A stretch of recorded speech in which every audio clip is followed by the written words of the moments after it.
Pemirsa, berburu kuliner di bulan Ramadan ini seolah sudah menjadi tradisi ya. Jika bosan dengan lontong dan gorengan, Anda bisa coba makanan khas Nusantara di daerah Kelapa Gading, Jakarta Utara.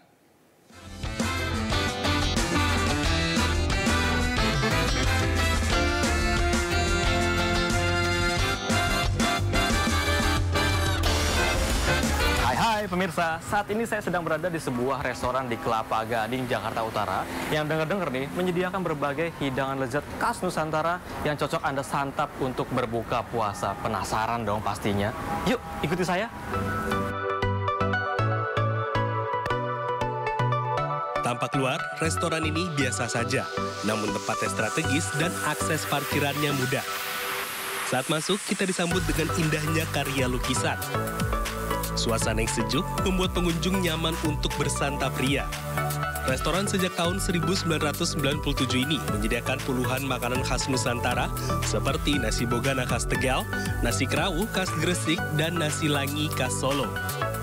Menu yang disukai nomor 1 bogana, nasi Bali, nasi kerawu, nasi langgi, nasi bakar cakalang, ada lontong cap gome, ada soto juga kita ada. Di bulan Ramadan ini, nasi bogana menjadi hidangan paling banyak dibeli pelanggan. Menariknya, cita rasa setiap makanan disajikan seperti daerah asalnya. Tak heran banyak pelanggan dari luar Jakarta yang rela mampir demi melepas rindu makanan khas kampung halaman. Kisaran harga menu Nusantara ini mulai dari Rp42.000 hingga Rp80.000. Meski harga kebutuhan pokok naik di pasaran, mereka berkomitmen untuk tetap mempertahankan porsi dan kualitas makanan seperti sedia kala. Aduh, udah nggak sabar deh mau nyoba gimana rasa macam-macam menu Nusantara ini. Alhamdulillah. Nah, pemirsa, di depan saya sudah ada berbagai hidangan khas Nusantara, di mana diantaranya ada nasi bogana, nasi Bali, nasi kerawu, dan nasi langgi, pemirsa. Nah, pemirsa, nasi bogananya ini benar-benar unik sekali rasanya, di mana tadi saya mencoba dendeng agenya. Itu ketika disantap, itu sangat manis sekali, lalu dilanjutkan dengan lauk ayam kari suwir yang begitu berasa sekali santannya.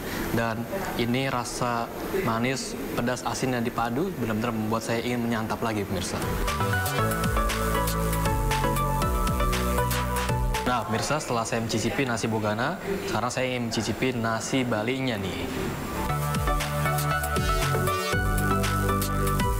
Nah, pemirsa, untuk nasi Bali ini sama seperti sebelumnya, tapi yang berbeda adalah ayam suwirnya nih. Ayam suwirnya di sini lebih pedas dan juga untuk dendengnya juga sangat terasa pedasnya. Lalu juga untuk kacang-kacangannya juga sangat meresap bumbunya sehingga nasi Bali ini sangat-sangat menggambarkan menyantap makanan yang Anda rindu untuk pulang ke kampung halaman, yakni ke Bali. Dari Jakarta, Syahreza Zanski, Irian Wahyudi, iNews melaporkan. Dari menu Nusantara, kami ajak Anda untuk menyantap menu berbuka puasa dengan oyster atau tiram bakar. Menu yang biasanya disajikan di Hotel Bintang 5 seharga jutaan rupiah ini, kini bisa Anda nikmati seharga Rp55.000 saja per porsi.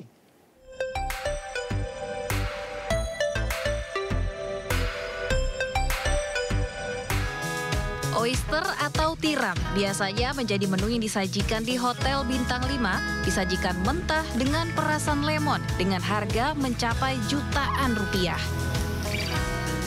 Tapi di tenda Keren KF, di Taman Palem Lestari, Kalideres, Jakarta Barat ini, menu oyster bakar bisa dinikmati hanya dengan Rp55.000 per porsinya.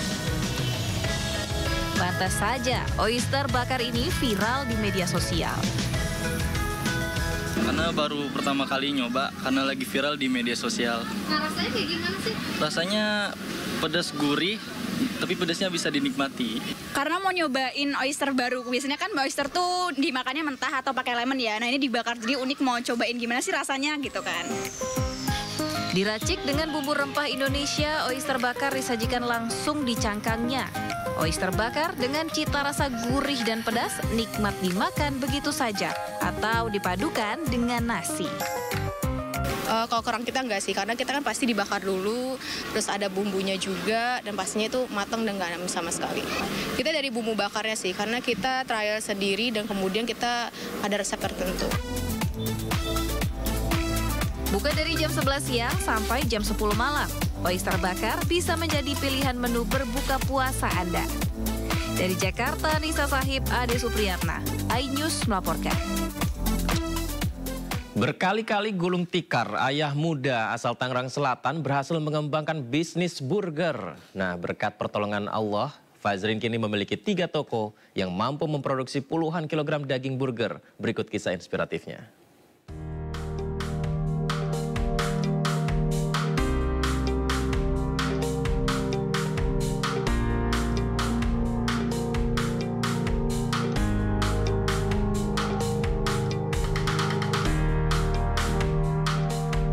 Coba usaha pertama kali itu F&B juga, namanya Supreme Eat.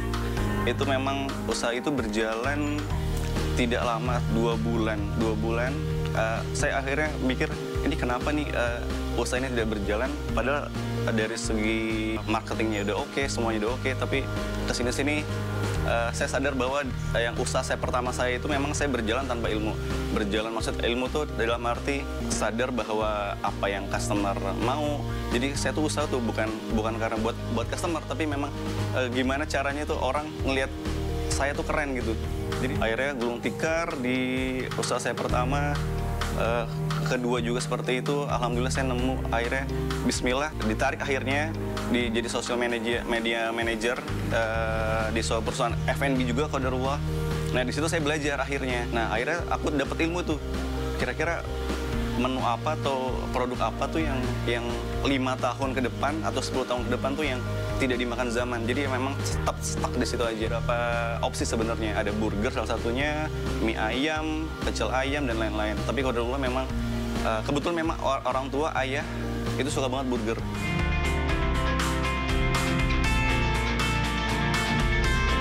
Kenapa namanya Burger Fighter? Alhamdulillah saya di background yang lain, saya adalah pelatih taekwondo, Mbak. Pelatih taekwondo, akhirnya, dan tadi kenapa saya memilih burger, karena memang orang tua suka burger. Saya berpikir bahwa ini sebenarnya bisa nih kita buat lebih enak dengan harga yang murah, bisa diterima masyarakat lah. Aku mengambil dari kedekatan aku di taekwondo ini. Kenapa tidak Burger Fighter? Akhirnya sampai sekarang Burger Fighter. Awal-awalnya sih sekitar 1-5 kilo paling banyak. 5 kilo paling banyak. Alhamdulillah sampai saat ini kita per minggu itu hampir 50-60 kilo. Pernah ada momen di mana titik terendah saya sih bener. Jadi memang saya nggak punya model untuk muter untuk Burger Fighter itu sendiri. Saya nggak punya dana untuk menggaji karyawan.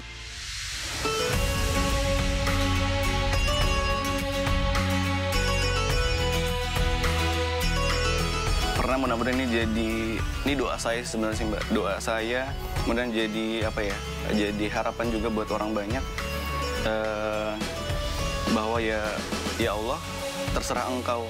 Apapun yang hendak Engkau tetapkan dalam hidup hamba, sehat, sakit, lapang, sempit, sedih, bahagia, dipuji, dicaci, didekati, dijauhi, kaya atau miskin, asal satu aja ya Allah, Engkau ridho.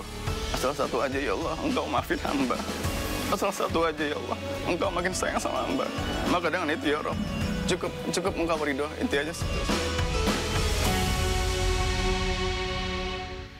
Momen bulan Ramadan menjadi waktu yang tepat bagi sebagian orang untuk berkontemplasi. Tidak terkecuali warga binaan di Lapas Perempuan Sukun Malang. Mereka berserah dan memperbanyak amal ibadah dengan tadarus Al-Quran setiap harinya.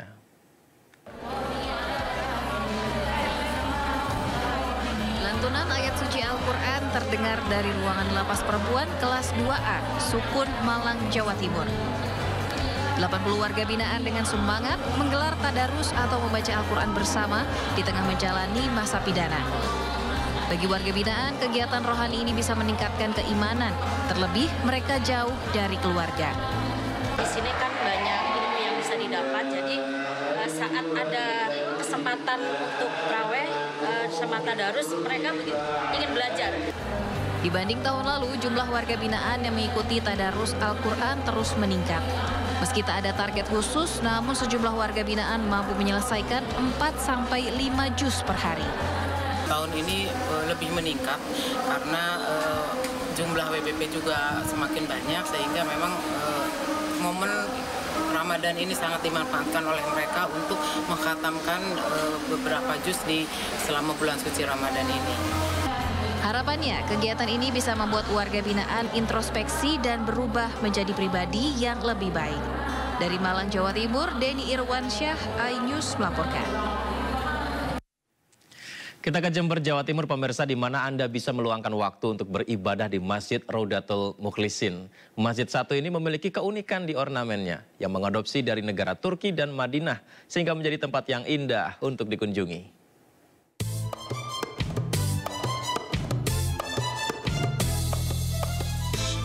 Masjid Raudatul Mukhlisin di Jalan Gajah Mada, Jember, Jawa Timur ramai dikunjungi warga yang hendak beribadah setiap hari. Masjid ini dibangun mirip dengan masjid yang ada di kawasan Timur Tengah dengan arsitektur dan ornamen khas Turki dan Madinah. Selain luas, keindahan ukiran kaligrafi dan Asmaul Husna di bagian dinding masjid seolah memberikan ketenangan saat berada di dalamnya. Kalau masjid ini menurut saya sangat megah sekali ya. Selain megah, ornamennya juga cantik, suasana juga sejuk di sini. Dan yang paling penting di sini juga fasilitas semua juga tersedia. Ada sentuhan-sentuhan Timur Tengah yang serasa kita itu berada di Mekah gitu. Sangat sejuk juga suasananya. Masjid ini dibangun pada tahun 1978 dan pada tahun 2016 direnovasi total agar bisa menerima lebih banyak jemaah. Kalau malam kan jelas memang tadarusan setelah tarawih darus. Kemudian ada acara setiap ganjil, malam ganjil di sini ada festival lomba tahfidz. Gitu. Rest area yang luas juga tersedia untuk warga yang hendak beristirahat. Usai beribadah, pengunjung bisa menikmati sajian berbuka atau santap sahur di Pujasera yang berada di kompleks masjid. Dari Jember, Jawa Timur, Bambang Sugiarto, iNews melaporkan. Masih dari Jember, pemirsa, di mana terdapat sebuah masjid yang tidak seperti masjid pada umumnya. Masjid ini berbentuk kubus dengan menara masjid berjumlah 3 yang dibentuk seperti bangunan olahraga panjat tebing. Seperti apa keunikan masjid ini? Kita lihat berikut liputannya.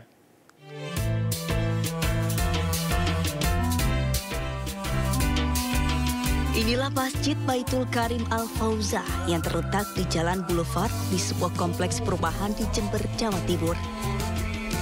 Masjid ini unik karena bangunannya berbentuk kubus menyerupai Ka'bah. Keunikan lagi, 3 menara masjid ini berbentuk seperti bangunan untuk olahraga panjat tebing. Masjid yang memiliki makna rumah kemuliaan membawa kebahagiaan ini bergaya futuristik. Dengan pohon kurma ditanam di samping kanan kiri masjid, menambah elok suasana dan seakan-akan berada di Timur Tengah. Meski terbilang baru, masjid ini cukup banyak dikunjungi para jemaahnya yang penasaran. Sementara bagian dalam masjid, dinding tembok dipenuhi dengan garis-garis berasal dari gemerlap lampu yang mirip cahaya bintang. Seperti halnya saat Ramadan di masjid-masjid lainnya, di masjid ini juga diisi kegiatan tarawih, tadarus, dan kajian Islam lainnya. David, seorang jamaah masjid, mengaku sangat senang dan nyaman beribadah di masjid ini. Karena bangunannya yang unik dan bagian dalamnya berhawa sejuk. Hawa sejuk berasal dari persawahan dan sungai yang berada di dekat masjid. Kalau Ramadan itu biasanya sholat tarawih sama tadarus juga ada di sini. Sering mengikuti? Sering, setiap hari. Setiap hari ya? Okay. Menyenangkan ini sih? Ya, alhamdulillah.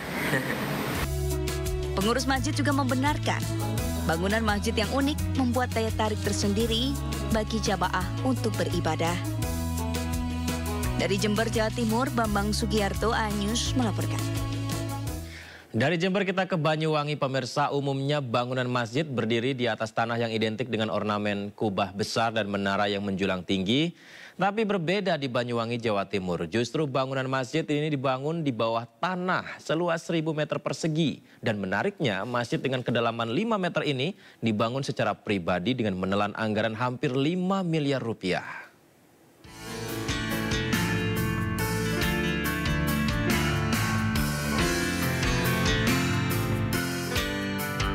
Inilah Masjid Sidratul Muntaha yang terletak di Desa Karangharjo, Kecamatan Glenmore, Banyuwangi, Jawa Timur. Masjid ini cukup unik karena dibangun di bawah tanah dengan kedalaman lebih dari 5 meter dengan luas 1000 meter persegi.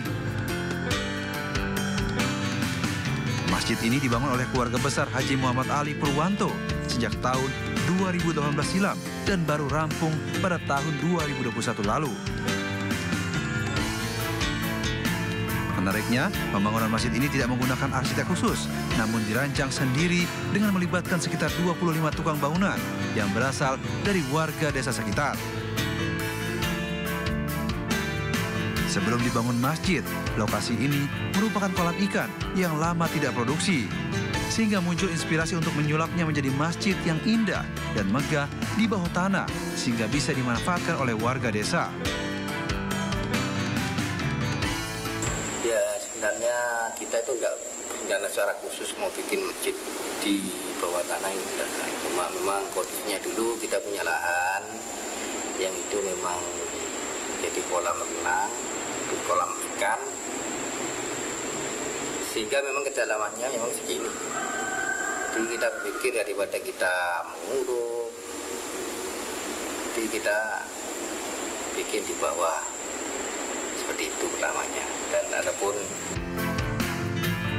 keberadaan Masjid Bawah Tanah Sidratul Muntaha ini kini bukan hanya menjadi tempat ibadah warga desa, tetapi juga menjadi objek wisata religi yang menarik banyak pengunjung dari dalam maupun luar kota Banyuwangi.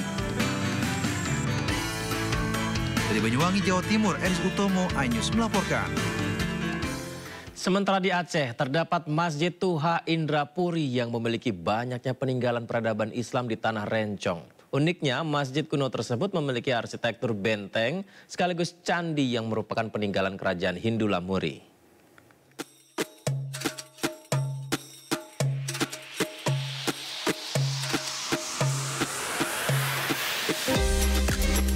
Masjid Tuha Indrapuri, Kecamatan Indrapuri, Kabupaten Aceh Besar Aceh, menjadi saksi perkembangan budaya Hindu dan Islam di Tanah Rencong.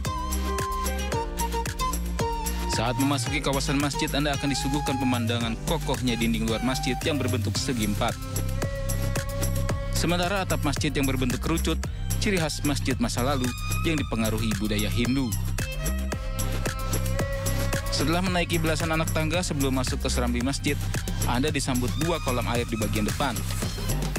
Airnya bisa digunakan untuk membasuh kaki para jemaah yang hendak melaksanakan ibadah salat.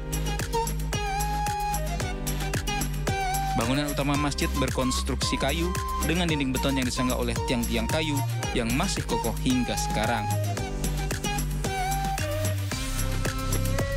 Masjid kuno bertingkat 3 ini sebelumnya merupakan bangunan candi yang dijadikan sebagai pura sekaligus benteng kerajaan Hindu Lamuri sekitar tahun 604 Masehi. Di masa Sultan Iskandar Muda, bangunan candi dialihfungsikan menjadi masjid. memang benteng ini merupakan kerajaan daripada Hindu. Kerajaan daripada Hindu, kalah Hindu India, mereka lari ke sini ke Aceh, diterima orang Aceh, maka didirikan 3 benteng. Satu di antaranya tempat adalah ratunya. Di sini tempatnya ratu. Kemudian mereka masuknya Islam di abad mulai abad ke-7 sampai abad abad selanjutnya. Selama bulan suci Ramadan, masjid ini digunakan warga untuk melaksanakan berbagai kegiatan ibadah, mulai dari itikaf, salat tarawih, hingga pengajian anak-anak. Untuk kunjungi masjid bersejarah ini, Anda harus menempuh jarak 24 km menggunakan kendaraan pribadi dari pusat kota Banda Aceh. Dari Kabupaten Aceh Besar Aceh, Syukri Syarifuddin, iNews melaporkan. Pemirsa, tradisi membangunkan sahur di bulan Ramadan umumnya dilakukan dengan berkeliling kampung. Namun tidak bagi remaja Masjid Al-Furqon di kota Banda Aceh. Mereka cukup melantunkan syair merdu dan disiarkan langsung ke sejumlah media sosial. Anda penasaran? Kita lihat liputannya berikut ini.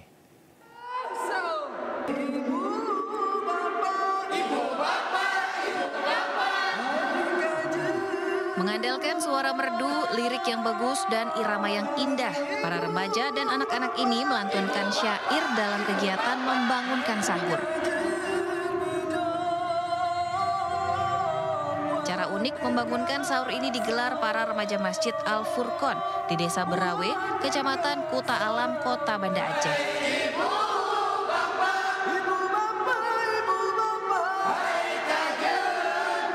Syair merdu yang mereka lantunkan kerap ditunggu dan menjadi hiburan warga setempat. Bahkan mereka juga menyiarkan langsung kegiatan membangunkan sahur ke sejumlah media sosial. Ya, untuk sekarang alhamdulillah Indonesia khususnya, walaupun mereka nggak tahu artinya, tapi mereka selalu antusias untuk menunggu aksi bangun sahur dari kita. Warga menyambut baik aksi remaja masjid tersebut yang dinilai membantu mereka menyiapkan makanan sahur. Selama ini warga sangat senang dan sangat mengapresiasi kegiatan para remaja karena hal seperti ini sudah menjadi kebiasaan rutin dan sudah menjadi alarm bagi warga untuk bangun sahur. Terdapat 2 penyanyi utama dan beberapa pengiring yang melantunkan syair secara kompak. Dari Kota Banda Aceh, Syukri Sarifuddin, iNews melaporkan.